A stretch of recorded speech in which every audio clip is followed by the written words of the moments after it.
"Your position is terminated," my boss said flatly. "Clean out your desk by the end of the day." My name is Jake Wilson, 54 years old.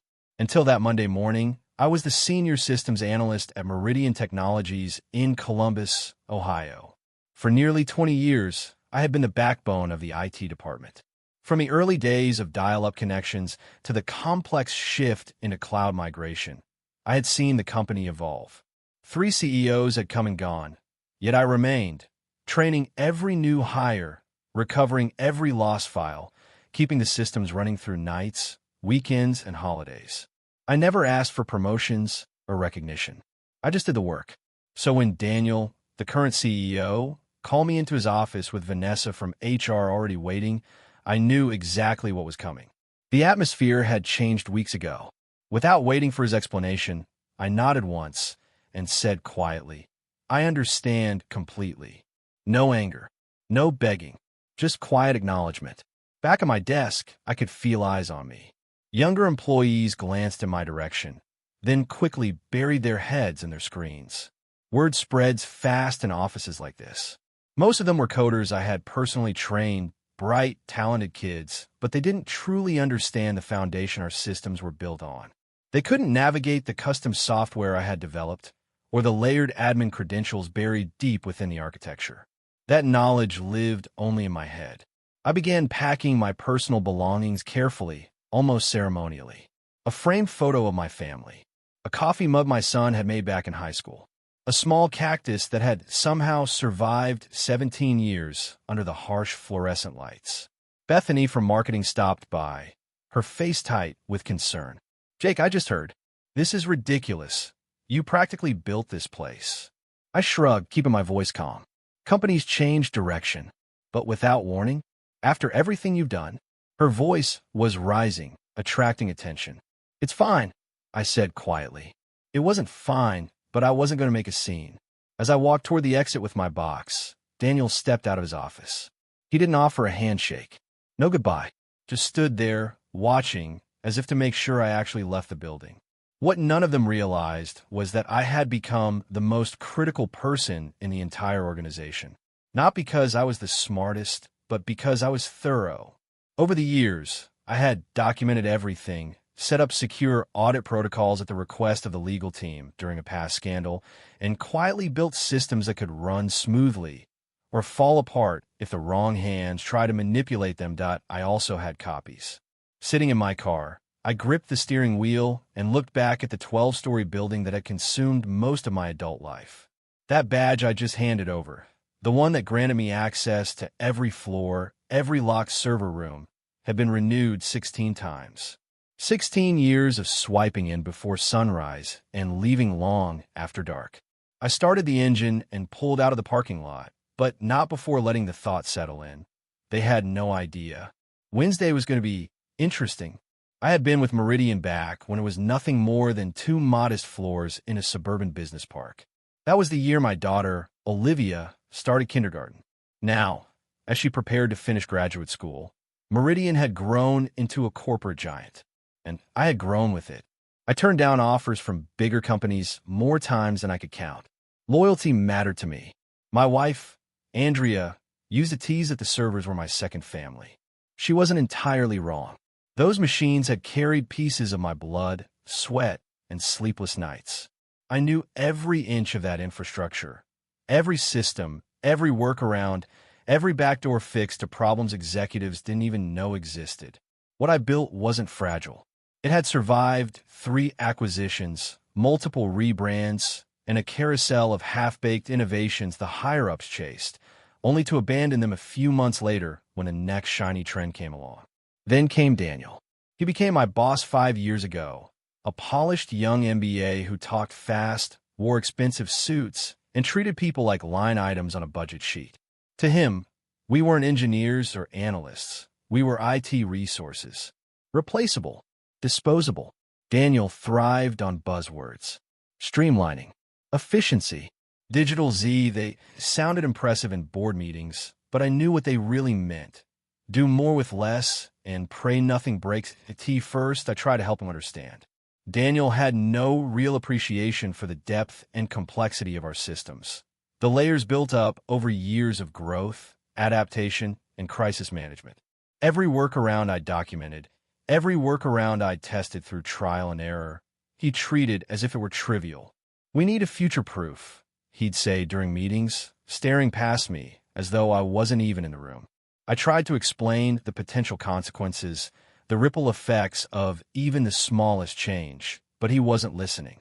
6 months ago, he brought in a consultant, Jason Phillips. Expensive suit, firm handshake, Stanford diploma displayed prominently on LinkedIn, the kind of credentials executives drool over. Daniel and Phillips would huddle in conference rooms, whispering and gesturing whenever I passed by, as if my presence wasn't worth acknowledging. 3 months ago, I started noticing subtle changes to my system access permissions. Nothing drastic, nothing that screamed sabotage, just small adjustments to administrative controls. It would have been easy to protest, to raise a flag immediately. But that's not how I operate. I watch. I document. I prepare. One evening, Andrea noticed. We were sitting on the porch, a cool breeze carrying the scent of jasmine from the garden. "You seem distracted lately," she said gently, concern in her eyes. "Is everything okay at work?" I took a slow sip of my beer, letting the amber liquid settle my thoughts. "Just some changes," I said, carefully measured. "Nothing I haven't seen before. But these changes were different. I could feel it. Subtle marginalization. I was being quietly sidelined in meetings, excluded from crucial emails about system upgrades. Projects I had owned for years were being reassigned to younger team members who hadn't yet earned my trust or my respect. Every move was calculated, small, but deliberate, and the message was clear. They were testing the waters, trying to see how far they could push without me noticing. And I noticed. I always noticed that I kept digging methodically like I always do. And then I found it. A company-wide memo, buried in a folder I didn't normally check, tucked away in a server no one thought to update for months. It outlined sweeping modernization initiatives, plans that had never been shared with me, never discussed in meetings. The IT department was being completely restructured under new leadership. And who was at the top? Jason Phillips. My position, years of work, institutional knowledge, the backbone of the department, wasn't even on the organizational chart. The punch hit harder than I expected. Not only was I being sidelined, I was being erased. That same day, while running a routine security scan, one of those background tasks no one else ever bothered to run anymore, I spotted something strange in our financial software. Automated transfers to a vendor I didn't recognize. Apex Solutions Group. My instincts kicked in immediately. A quick search didn't ease my mind. Apex Solutions Group had only been registered last year, and a listed business address led to a UPS store. Nothing tangible, no real office, no footprint, just a shell. The pattern of payments caught my attention. At first, the transfers were small, almost insignificant, but they were growing each month, escalating in both frequency and amount. It was systematic. Someone was testing the waters, and it was happening under my nose. I sat back, letting the weight of it sink in. This wasn't a mistake. It wasn't incompetence. Someone was deliberately moving money, quietly, methodically, trying to cover their tracks while the department I had built was being dismantled around me that I didn't say a word. I didn't need to. I simply noted what I'd found, copied the records, and kept watching. Sometimes, the quiet person in the corner notices everything precisely because everyone assumes he sees nothing. The morning after my termination, I sat alone in my home office, staring at my personal laptop. No alarms had rung. No commute waited. Just the heavy, still silence of the house and the weight of what had happened. Andrea brought me coffee, setting the cup beside me without a word. After 19 years of marriage, she instinctively knew when I needed space. "I'm going to the store," she said softly eventually. "Need anything?" I shook my head. She nodded and left, closing the door behind her with a quiet click. Once the house was empty, I unlocked the bottom drawer of my desk and pulled out a flash drive, one of several I kept carefully secured. Company policy forbade removing data, but years ago, when a legal team had requested an audit system to track potential insider threats, I made sure we had off-site backups. They'd signed off, then promptly forgotten all about it. I plugged the drive into my laptop and began reviewing the contents. Internal emails, meeting minutes I technically shouldn't have had access to, financial records that no ordinary employee would ever see. Everything was there, all neatly documented, every transaction and memo like breadcrumbs leading to a truth that someone had hoped I wouldn't uncover. I leaned back in my chair, letting the silence wrap around me. This wasn't just about being fired anymore. It was bigger, and I needed to understand exactly how deep it went before I made my next move. There it was. Every single payment to Apex Solutions Group laid out in meticulous detail. Nearly $1.8 million over the past 18 months. My eyes scanned the ledger, following the approval chain, which led straight to our CFO, Brian Wilcox. I dug deeper, cross-referencing dates, invoices, and figures, until a pattern emerged like a map revealing hidden roads. The payments lined up perfectly with software license renewals for systems we use company-wide. But the amounts weren't right. They were inflated, sometimes by 15%, sometimes by 20%. Enough to go unnoticed at a glance, but enough to quietly bleed the company dry over time. Curious, I pulled up the business registration for Apex Solutions Group. The listed owner? Thomas Wilcox. I ran a quick social media check, and, as I suspected, Thomas was Brian's brother-in-law. The truth hit me. They were siphoning company funds, padding legitimate expenses with fake markups to line their own pockets. I leaned back in my chair, letting the weight of the discovery sink in. My mind was calm, precise, cold, almost. Not the heat of anger, not the flash of rage, but something sharper, more focused. For 17 years, I had been the problem solver, the one who fixed systems, protected data, and kept operations running smoothly. I had been the steady, reliable presence who never caused waves. And now, after everything I'd done, they had discarded me like obsolete hardware. A quiet, simmering resolve began to form. I wasn't just watching anymore. I was planning. My phone buzzed, and I saw a message from Steven, the junior analyst I'd spent the last 2 years mentoring. Sorry about yesterday. Total BS what they did. Phillips is already moving into your old office. I set the phone down without replying. I didn't need to respond. The pieces of the puzzle were falling into place on their own. Daniel and the CFO had orchestrated this, systematically removing me before anyone could uncover their scheme. They probably assumed that without me, the trail of evidence would vanish. That I was just an aging tech guy, out of touch with modern finance, incapable of seeing through their manipulation. I opened my email and started typing a message to the board of directors. My fingers hovered over the keyboard, drafting every detail of what I discovered. The unauthorized payments, the Apex Solutions account, the connection to the CFO's family. But I stopped. My instinct screamed that this approach was too direct, too easy to dismiss as the bitter accusations of a disgruntled employee. I didn't just want to be heard. I needed to hit where it would hurt, to expose the fraud in a way that couldn't be ignored, distorted, or buried. I deleted the draft. Starting over, I thought through my options, considering every detail I had documented over the years, every backup I'd kept, every audit trail I had created. I needed leverage. I needed precision. I needed a plan. Tomorrow was Wednesday, the day of the board meeting. The quarterly financials would be presented. Bonuses would be approved.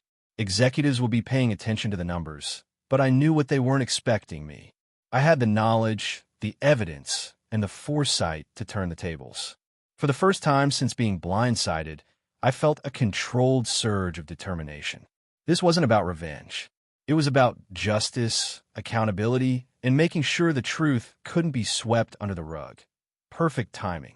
I closed the laptop and stood at the living room window, staring out at the quiet street where we'd raised our kids, where every curb and corner carried a memory. For the first time since yesterday, a small, satisfied smile tugged at the corner of my mouth. I wasn't just watching the past. I was preparing to reclaim control over the present. Wednesday morning, I parked my car across the street from Meridian's headquarters. The building gleamed under the early sunlight, employees flowing in through the revolving doors like clockwork. Beside me on the passenger seat, my laptop sat ready, logged into an email account I'd set up years ago for security testing. One that looked like an internal company domain, but bypassed the main directory entirely. At exactly 9:15 a.m., I sent my first move, an email to Daniel. The subject line stark and precise: financial irregularities. Urgent review needed. Inside, I included a concise summary of the Apex Solutions payments, enough to raise alarm, but deliberately leaving out the connection to Brian Wilcox's brother-in-law. If Daniel was involved, panic would set in. If he wasn't, he'd dig deeper. Either way, I'd learn something and gain leverage. By 9:45, my phone buzzed with Daniel's number. I let go to voicemail. His recorded message was clipped, urgent. "Jake, we need to discuss your email immediately. Call me back." I didn't call. Instead, I drove to a nearby coffee shop, set up my laptop, and waited. At 10:30, a new email arrived from Vanessa in HR. "Mr. Wilson, we've received concerning communication from you that potentially violates your separation agreement. Please cease all contact with Meridian employees and remember your confidentiality obligations. Any further communications may result in legal action." So that's how they were playing it. Threaten, dismiss, isolate. But I hadn't signed any separation agreement. Their little scare tactic meant nothing to me. By noon, I made my way to the bank and opened my safe deposit box. Inside was another backup, older than my usual copies, but containing critical information I hadn't stored on my everyday drives. Buried among the files were the original security protocols I had personally designed, meticulously documenting who had access to which systems and when changes were made. According to these records, Brian Wilcox had requested expanded access to the financial approval systems 18 months ago, right when the Apex payments began. Back home, 3 missed calls blinked on my phone. Daniel, Vanessa, and now Jason Phillips. I didn't panic. I had time, I had proof, and I had the upper hand. I hadn't expected him to react so quickly. Interesting. I opened my personal email and saw a message from Steven, marked urgent. "Jake, they're saying you sent some crazy email about financial fraud. Phillips called an emergency meeting. Everyone's talking. They're pulling your access to everything, even historical records. We need doer jobs. What's going on?" Poor kid, just caught in the crossfire. I typed a brief reply. "Don't get involved, Steven. Just watch."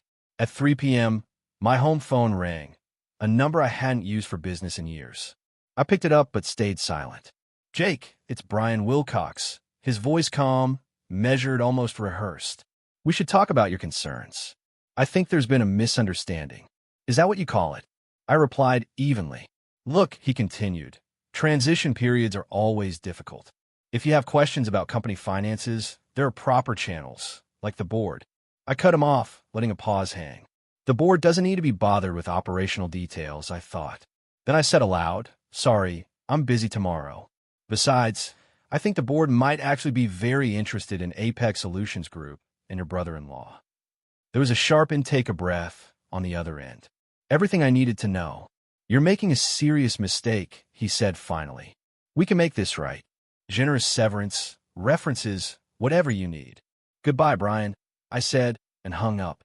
Within 10 minutes, Vanessa's email arrived. Suddenly, my severance package had doubled. Attached was an agreement requiring my complete confidentiality regarding all company matters. They were scrambling, but still, they believed they were dealing with a simple, frightened employee trying to get a better deal. They had no idea what was coming. Thursday morning brought clarity and confirmation. I had spent the night combing through years of archived data, connecting dots I had overlooked before. The Apex scheme wasn't an isolated incident. In fact, Brian Wilcox had a history.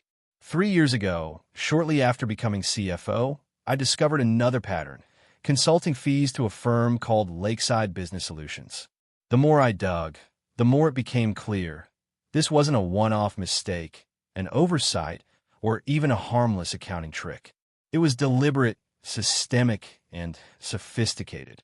Someone had been siphoning funds for years, carefully hiding it within legitimate-looking transactions. And now, thanks to my timing and my knowledge of the systems, I had leverage they hadn't even imagined. I leaned back in my chair, feeling the familiar rush, the one that came before a carefully executed plan. This was no longer about anger or being fired. This was about precision, strategy, and making sure the truth couldn't be buried. Different name, same game. Inflated invoices for services that were partially delivered, or sometimes not delivered at all. I traced the registration for Lakeside Business Solutions. The trail led straight to Patricia Wilcox, Brian's wife. She was listed as CEO of a company that had no website, no employees, and a virtual office address. Nothing tangible, but the smoke always hides the fire. The bigger revelation came when I dove into old email archives. Daniel hadn't just been aware of these arrangements. He'd actively facilitated them. In return, his department had enjoyed budget increases while other teams were slashed. His presence wasn't accidental. He'd been brought in specifically because the previous IT director had begun asking questions about expenditures. Even Jason Phillips had his fingerprints on it. His consulting firm had been hired through a bypass procurement process, a loophole designed to avoid scrutiny. His real job wasn't modernizing IT. It was ensuring that the one person most likely to notice the financial irregularities, me, was sidelined and removed. The scheme was elegant in its simplicity. Create legitimate-seeming vendors, approve inflated payments, and pocket the difference. Since actual services were sometimes provided, albeit at grossly marked up rates, auditors scanning for entirely fraudulent charges would overlook it. Over 3 years, the network diverted nearly $4.3 million. I spent hours consolidating everything into a comprehensive report. Spreadsheets laid bare the pattern of gradual increases. Corporate filings linked the fake companies to Brian's family. Email threads exposed Daniel's participation, his knowledge, and his quiet complicity. Every piece fit together like a puzzle, and for the first time since being pushed out, I felt a strange sense of control. I wasn't just documenting fraud, I was building the blueprint that would expose it. Then I made a move they wouldn't see coming. I contacted Robert Shun, a board member I'd worked with years ago during a security implementation. Semi-retired now, he still attended quarterly meetings. Jake Wilson, he answered on the second ring. Long time. Heard you left Meridian. Not by choice, I replied. Robert, I need 15 minutes of your time. It's important. There was a pause. Then, this about why Brian and Daniel have been huddled together, looking stressed. Board meeting was tense yesterday, probably. He chuckled. Always figured you knew where the bodies were buried. Where can we meet? I asked. An hour later, we were sitting on a bench in a park about 3 miles from headquarters. I handed him a sealed envelope containing a printed summary, along with a flash drive. That's everything, I said. Dates, amounts, connections. I'm not asking for my job back. I'm not looking for money. I just want the right people to know. Robert studied me for a long moment. Why come to me? Because you actually read audit reports. I've watched you in meetings. You ask the right questions. He nodded slowly. Convenient timing, Jake. There's an emergency board session tomorrow.